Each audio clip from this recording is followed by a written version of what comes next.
Good morning, students. Welcome to online virtual class. This is Chunarkar sir, and today I am telling you about various banking recruitment exams.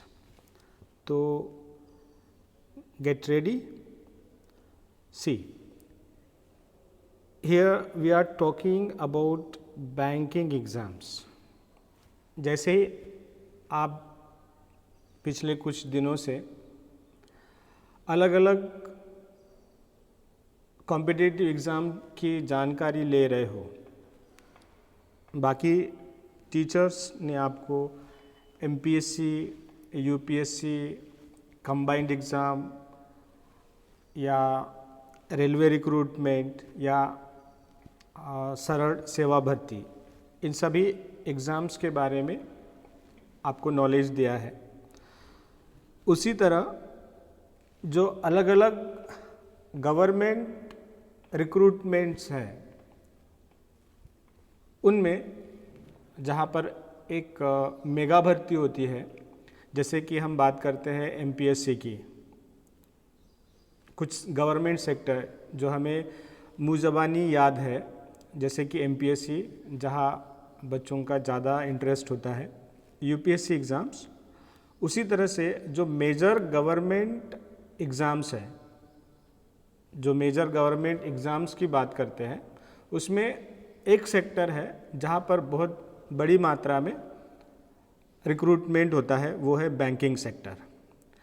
अगर आपने देखा होगा, जैसे railway recruitment है, India का एक बड़ा रिक्रूटमेंट सेक्टर है, गवर्नमेंट रिक्रूटमेंट सेक्टर है। यूपीएससी है, एसएससी है। उसी तरह से बैंकिंग यह एक ऐसा सेक्टर है जहाँ पर बहुत बड़ी मात्रा में रिक्रूटमेंट होता है। तो बच्चों, अगर आप चाहते हो कि आप अपना फ्यूचर एज अ बैंकर देखते हो, just you want to be a banker in your life, if you are aspirant to get a job in a banking sector, so that you must know the different types of examination conducted by the banking board. तो यहाँ पर हम बात करते हैं अलग अलग प्रकार की एग्जामिनेशन की जो बैंक सेक्टर में ली जाती है। So let's get started. हाँ, तो यहाँ पर देखिएगा, आपको बताया गया है कि there are various types of bank exams. आपने आईबीपीएस का नाम सुना होगा, जैसे एमपीएससी होता है। एमपीएससी का मतलब है Maharashtra public service commission, UPSC का यूनियन पब्लिक सर्विस कमीशन। उसी तरह से आईबीपीएस का भी एक लॉन्ग फॉर्म है, institute of banking personal selection करके। यानी ये एक बोर्ड है, जैसे एमपीएससी एक बोर्ड है, जो बोर्ड जो भी क्लास 1 ऑफिसर्स है, नायब डिप्टी कलेक्टर से नायब तहसीलदार तक, जो भी गवर्नमेंट रिक्रूटमेंट है जो पब्लिक सेक्टर में, जिनके लिए एमपीएससी एग्ज़ाम कंडक्ट करती है। उसी तरह से जो अलग अलग पब्लिक सेक्टर बैंक्स है, रीजनल बैंक है या बाकी और भी बैंक्स है, उन सभी प्राइवेट बैंक्स है, उन सभी बैंकों के लिए जो एक बोर्ड का चयन किया गया है, जो बोर्ड एग्ज़ाम्स कंडक्ट करती है, उसे आईबीपीएस कहते हैं। What is the long form? Institute of banking personal selection. तो आईबीपीएस जो है, यह दो मेजर प्रकार की एग्ज़ाम्स कंडक्ट करती है, जो ग्रेजुएट लेवल पर होती है, जिसमें कोई भी डिसिप्लिन से ग्रेजुएट स्टूडेंट इस एग्ज़ाम के लिए अपना निवेदन कर सकता है, एप्लीकेशन फॉर्म भर सकता है। तो इसमें आईबीपीएस क्लर्क और आईबीपीएस पीओ का मतलब होता है प्रोबेशनरी ऑफिसर्स। तो जो ब्रांच मैनेजर की पोस्ट होती है या फिर प्रोबेशनरी ऑफिसर की पोस्ट होती है, उसके लिए पीओ के लिए चयन होता है। और जो क्लरिकल डिपार्टमेंट है, क्लरिकल एग्ज़ाम है, उसके लिए आईबीपीएस क्लर्क। तो ये दो मेजर एग्ज़ाम्स है, एक क्लर्क है और दूसरी पीओ की है, जो आईबीपीएस द्वारा कंडक्ट की जाती है। इसके बाद IBPS, RRB office assistant. RRB जो है उसका लॉन्ग फॉर्म होता है रीजनल रूरल बैंक। तो जो भी रीजनल बैंक है उन बैंकों के लिए भी जो रिक्रूटमेंट होता है वो भी आईबीपीएस द्वारा कंडक्ट किया जाता है। आईबीपीएस आरआरबी ऑफिसर स्केल यानी दूसरी एग्ज़ाम होती है आईबीपीएस आरआरबी करके, उसके बाद एसबीआई। तो और एक जो बड़ा सेक्टर है बैंक, एसबीआई बैंक जो है स्टेट बैंक ऑफ इंडिया, तो स्टेट बैंक ऑफ इंडिया भी अपने लिए क्लर्क के लिए और पीओ के लिए आवेदन मांगती है। So applications are invited for SBI clerk and SBI PO. तो एसबीआई भी यानी आप एसबीआई के द्वारा भी रिक्रूटमेंट होता है। इसके बाद आरबीआई, आरबीआई जिसका मतलब है रिजर्व बैंक ऑफ इंडिया जो है वो ऑफिस असिस्टेंट और ग्रेड बी ऑफिसर्स के लिए गवर्नमेंट एग्ज़ाम्स जो है कॉम्पिटिटिव एग्ज़ाम जो है वो कंडक्ट करती है। और यहाँ पर है नाबार्ड करके, तो national bank of agriculture and rural development. तो नाबार्ड जो एक बैंक सेक्टर है तो वो अपने बैंकों के लिए रिक्रूटमेंट का चयन करती है, जिसमें अलग अलग प्रकार की पोस्ट है जिसके बारे में हम आगे डिटेल देखने वाले हैं।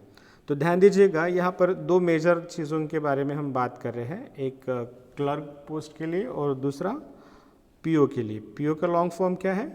प्रोबेशनरी ऑफिसर, प्रोबेशनरी ऑफिसर करके। ओके, तो सबसे पहली बात जो है यहाँ पर हम देखते हैं what is the eligible criteria.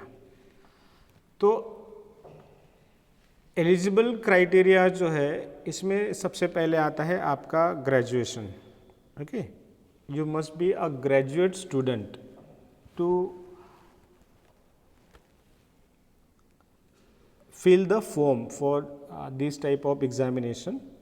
तो आप किसी भी discipline, art, commerce, science, civil service, किसी भी डिसिप्लिन से आप ग्रेजुएट होना चाहिए, और अगर आप ग्रेजुएट हो तो आप इस एग्ज़ाम को दे सकते हो। सो ये आपका एलिजिबल क्राइटेरिया है अगर आप पीओ या क्लरिकल एग्ज़ाम के लिए आवेदन करना चाहते हो। तो यहाँ पर हम देखते हैं जो भी बैंक की हम बातें की है, जैसे कि SBI PO state bank of India जो है वो एग्ज़ाम रिक्रूट करती है पीओ के लिए, यानी प्रोबेशनरी ऑफिसर के लिए। तो प्रोबेशनरी ऑफिसर का नोटिफिकेशन कब आता है जनरली, उसके बाद उसका सिलेक्शन प्रोसेस क्या है और एलिजिबल क्राइटेरिया क्या है। तो जनरली आप देखेंगे कि एलिजिबल क्राइटेरिया जो है वो सभी बैंक एग्ज़ाम के लिए एट द एज ऑफ 21 से लेकर 30, कुछ यानी एग्ज़ाम्स है उसके लिए 28 और या फिर 30। तो 28 या 30 जो है ये एक एज क्राइटेरिया है जिसमें आपको एग्ज़ाम को पास करना होता है। So a student must be minimum 21 year old and maximum 30 year old for this examination. So you are eligible if you have that age group. Okay, तो हम पहले SBI PO की बात करते हैं। SBI PO is the most reputed bank job for graduate aspirants. तो जो graduate है, तो ग्रेजुएट एस्पिरेंट्स यानी ग्रेजुएट स्टूडेंट के लिए SBI PO एक रेपुटेड जॉब है। एंड अगर आप SBI PO की जॉब हासिल करना चाहते हैं तो you can fill this form and आप एग्ज़ाम्स दे सकते हैं। तो इसका जनरली एग्ज़ाम जो है वो अप्रैल महीने में होता है।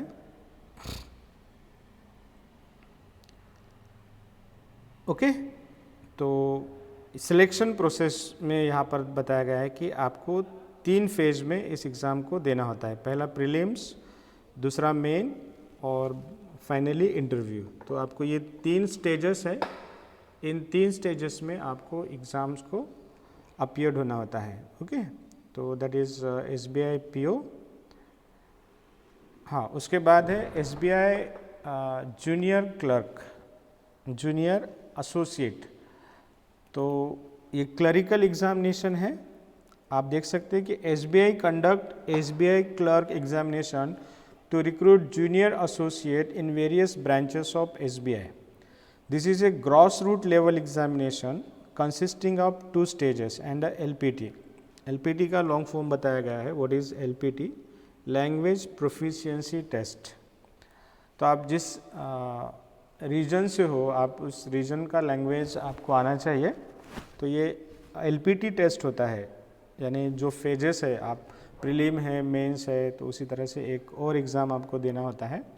अगर आप SBI जूनियर एसोसिएट करके रिक्रूट होना चाहते हो, तो if you want to be a junior associate of SBI, so you have to give this exams. तो आप देख सकते हैं सिलेक्शन प्रोसेस में आपको प्रीलिम देना है, मेन देना है और followed by a language proficiency test जो कि LPT है।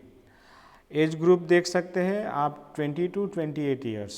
तो मैंने जैसे आपको कहा है that I have told you that minimum age 20 और 21 और maximum 28 to 30 depends relating to different examination. हाँ, यहाँ पर हम IBPS की बात करते हैं। जैसे मैंने कहा है आपको, what is the long form? IBPS institute of banking personal selection. तो IBPS जो है यह एक बोर्ड है, just like MPSC conduct exams for public sectors.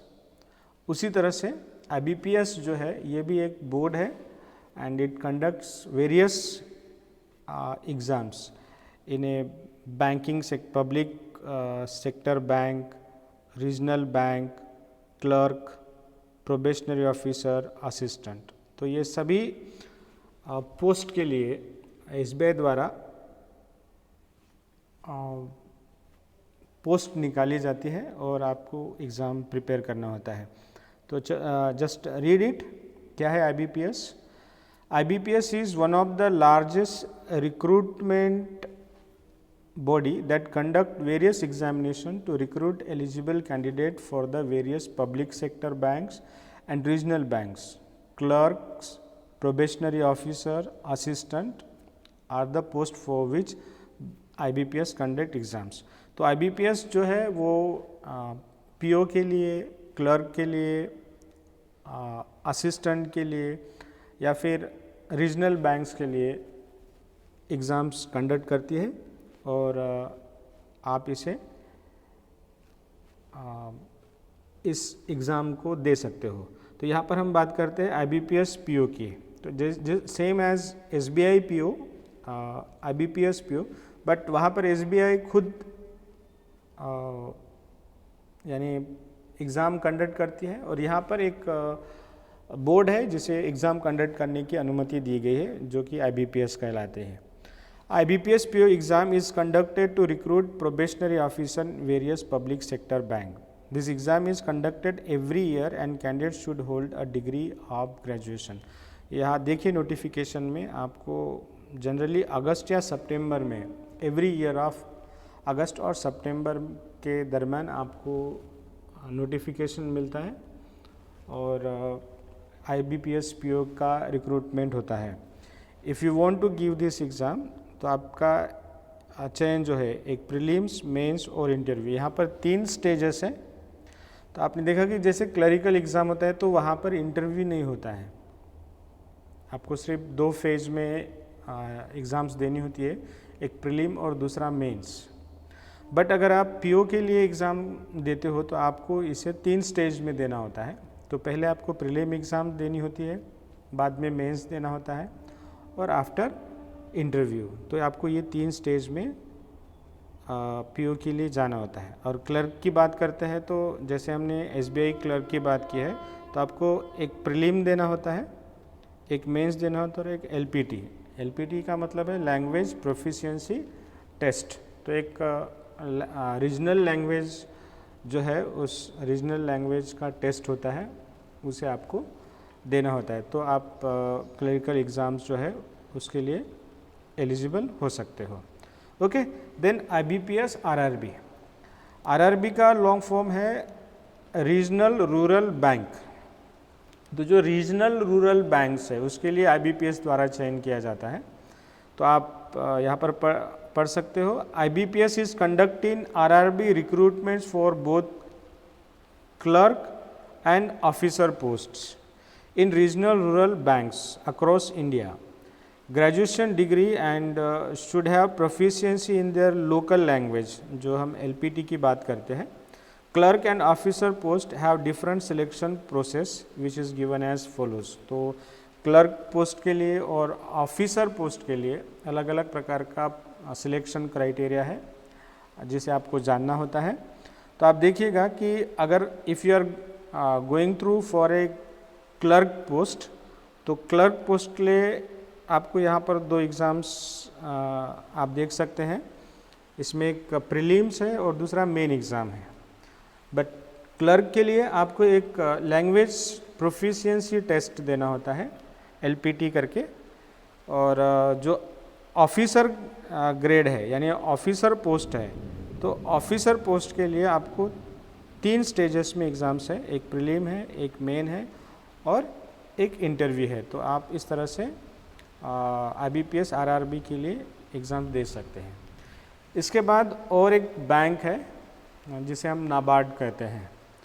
NABARD का लॉन्ग फॉर्म है national bank for agriculture and rural development. तो नाबार्ड जो है, NABARD conducts assistant grade A and B exams to recruit candidates who are graduate. तो यहाँ पर कुछ post बताए गए हैं, NABARD grade A, NABARD grade B, NABARD development assistant and NABARD office attendant करके। तो ये कुछ पोस्ट है जो नाबार्ड जो agriculture and rural development bank है उस बैंक के द्वारा कंडक्ट की जाती है और आपको आवेदन जो है वो मांगा जाता है। तो उसके बाद है RBI। जैसे आपको पता है RBI reserve bank of India जो है, तो RBI असिस्टेंट की पोस्ट होती है। RBI assistant is one of the reputed job to recruit candidate for reserve bank of India. तो जो रिज़र्व बैंक ऑफ इंडिया है उसके लिए एक RBI असिस्टेंट का पोस्ट होता है। इसका नोटिफिकेशन साल में कभी भी आ सकता है। प्रोसीजर में आपको प्रीलिम्स, मेन और एक लैंग्वेज टेस्ट देनी होती है।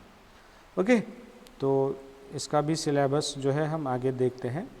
उसके बाद RBI grade B, reserve bank of India जो है वो ग्रेड B के लिए post, asking post for grade B। One of the most lucrative job of the banking sector is RBI grade B that demands a full-length strategy. This is a 3-stage recruitment and is one of the toughest exam in banking sector. इसे one of the toughest exam in banking sector.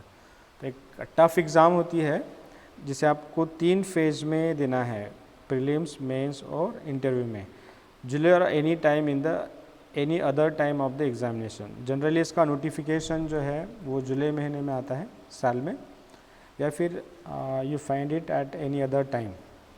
Okay, तो ये जो exams है आपने देखे, जो हमने various exams की बात की है।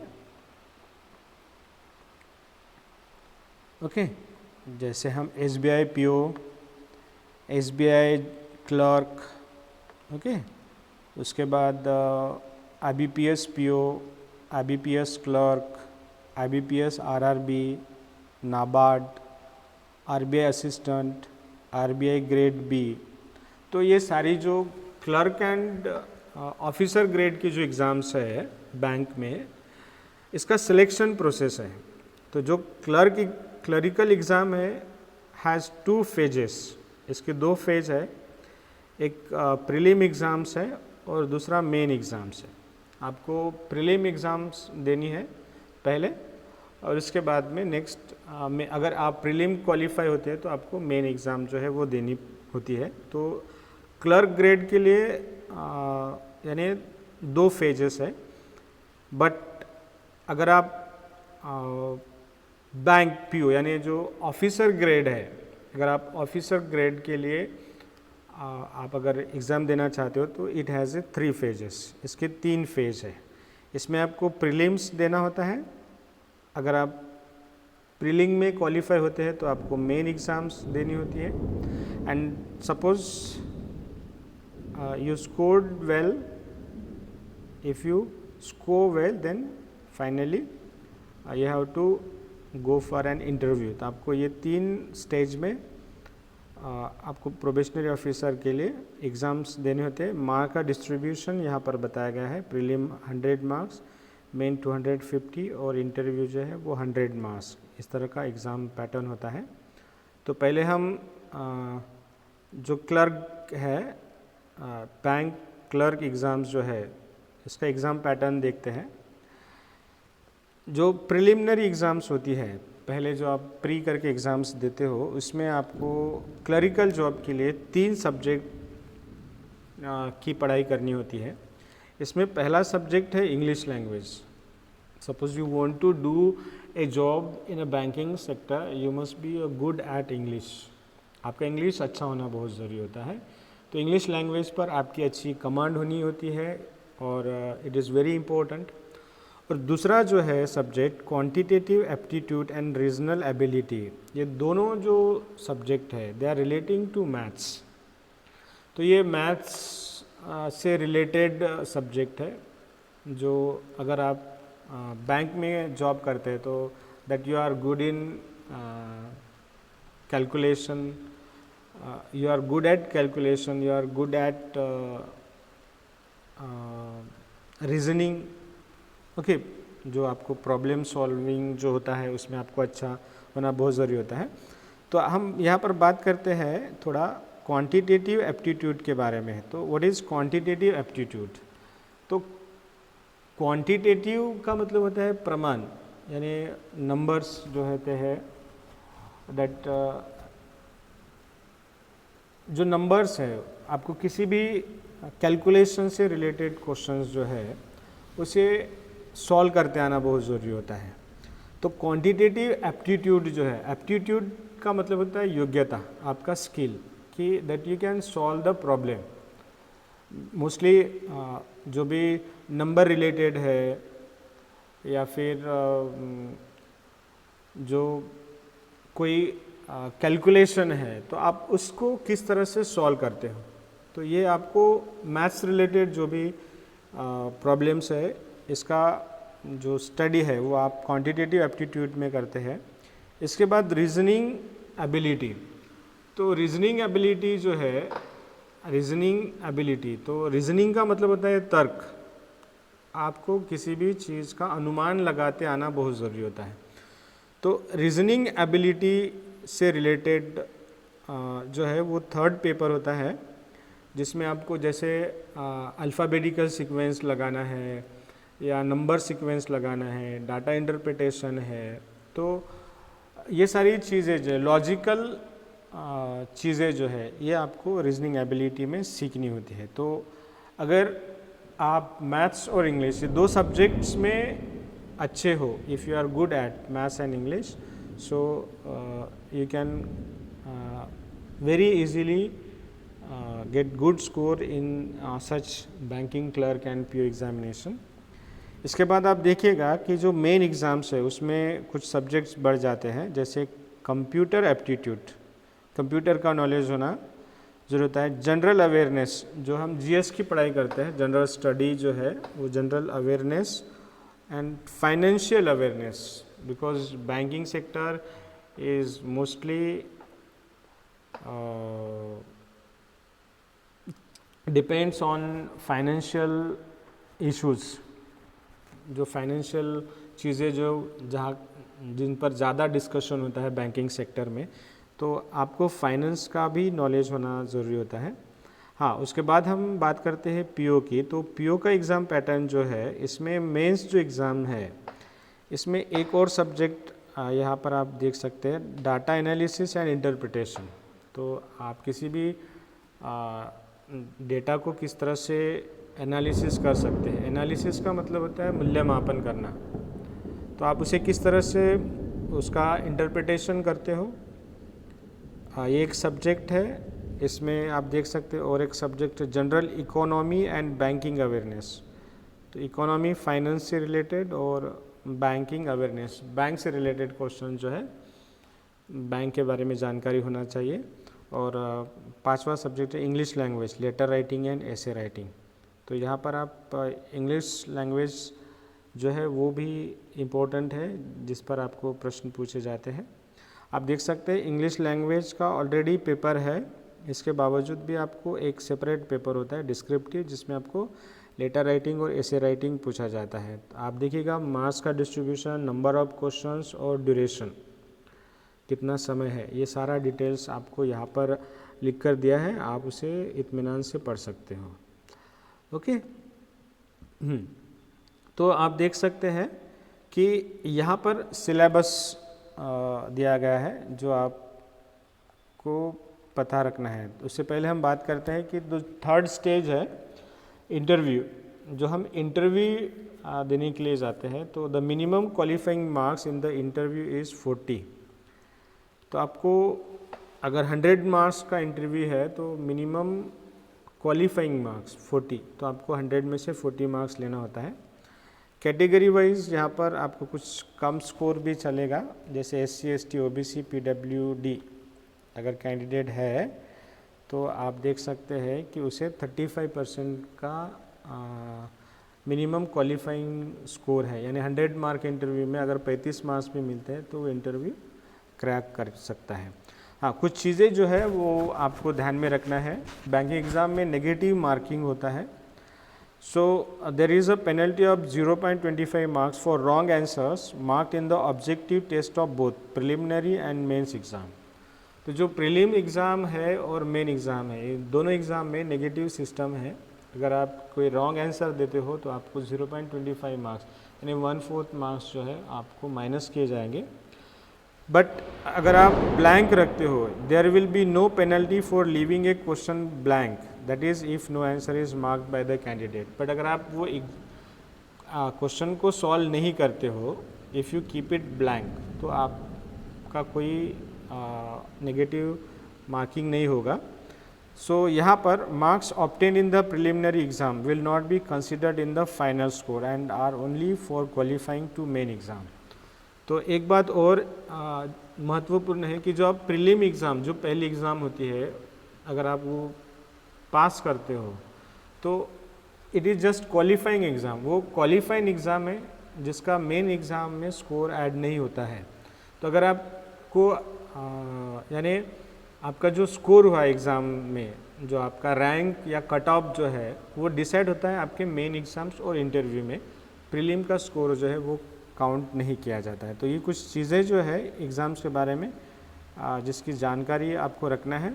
यहाँ पर सिलेबस दिया गया है कि अगर आप रीजनिंग है तो रीजनिंग सब्जेक्ट में आपको क्या क्या पढ़ना है रीजनिंग एबिलिटी में। तो यहाँ पर लॉजिकल रीजनिंग है, alpha numerical series, direction alphabet test, data sufficiency, coded inequality, seating arrangement, puzzle, tabulation, blood relation, coding decoding, ये सारे सब्जेक्ट्स हैं जिन सब्जेक्ट्स को हम रीजनिंग एबिलिटी में पढ़ते हैं। उसके बाद क्वांटिटेटिव एप्टीट्यूड है, जो मैथ्स रिलेटेड जो क्वेश्चंस है आप देख सकते हैं, उसका सिलेबस भी यहाँ पर दिया हुआ है, जो आप मैथ्स में क्वांटिटेटिव एप्टीट्यूड में पढ़ सकते हैं। आप ये सिलेबस लिख कर रखिएगा, आपको यानी पढ़ने में आसानी हो जाएंगी। उसके बाद इंग्लिश लैंग्वेज का जो भी सिलेबस है उसमें जो चीज़ें पूछी जाती है, जैसे रीडिंग कॉम्प्रहेंशन है, क्लोज टेस्ट है, पैराजम्बल्स है, मल्टीपल मीनिंग्स है, fill in the blanks, miscellaneous, paragraph completion. तो ये इस प्रकार के प्रश्न जो है, टॉपिक जो है वो आपको इंग्लिश लैंग्वेज में पूछे जाते हैं। उसके बाद कंप्यूटर सिलेबस और जनरल अवेयरनेस। तो जनरल अवेयरनेस में जो सब्जेक्ट्स पूछते हैं उनके बारे में यहाँ पर डिटेल बताई गई है। स्टडी मटेरियल्स टू रेफ़र, तो अगर आपको बैंक एग्ज़ाम्स देनी है तो आपको आपके बुक्स जो है यहाँ पर बुक्स की डिटेल दी गई है। अगर आप टेस्ट सीरीज़ लगाना चाहते हैं तो आपका वेबसाइट है, आपको कौन सी वेबसाइट को यूज़ करना है, जैसे अड्डा 247 है, टेक्स्ट बुक है और ओलिवर बोर्ड है, इसे आप यूज़ कर सकते हैं, वेबसाइट को इस्तेमाल कर सकते हैं। मोबाइल एप्लीकेशन की बात करते हैं तो आप ये एप्लीकेशन डाउनलोड कर सकते हैं जिसमें ग्रेडअप है, टेक्स्ट बुक है, अड्डा 247 है और टेलीग्राम है, जिसमें आपको स्टडी मटेरियल, बैंकिंग से रिलेटेड स्टडी मटेरियल जो है मिल सकता है। मैगज़ीन्स में आपको ये मैगज़ीन्स है जो आप पढ़ सकते हैं, जैसे BSc publication, banking and you, bankers अड्डा मैगज़ीन्स। ओके, करंट अफेयर के लिए आप न्यूज़पेपर पढ़ सकते हैं जिसमें Indian express, economic times, the Hindu, उसके बाद कुछ साइट देकर है www अफेयर्स क्लाउड करके है और बैंकर्स अड्डा कैप्सूल करके है। ओके, तो ये कुछ स्टडी मटेरियल है जिसका आपको बैंक एग्ज़ाम के पढ़ाई के लिए हेल्प हो सकता है। बट ये चीज़ इम्पोर्टेंट है, keep practicing and give test to increase your speed in exam. अगर आपको किसी बैंक एग्ज़ाम को क्रैक करना है तो आपको प्रैक्टिस कंटिन्यू रखना है और टेस्ट देते रहना है। जैसे आप टेस्ट में अच्छा स्कोर करने लगोगे तो you will find that you are improving. तो ये सारी चीज़ें जो है हम स्टडी मटेरियल में देख सकते हैं। ओके, तो यहाँ पर हम जो बैंक से रिलेटेड जो इन्फॉर्मेशन है, बैंक एग्ज़ाम से रिलेटेड जो एग्ज़ाम ने इन्फॉर्मेशन है that I have provided you, I hope it is sufficient for you. I will share this PPT to you. You can read it, and I hope if you are aspirant for a banking job, it will definitely prove helpful. So thank you for attending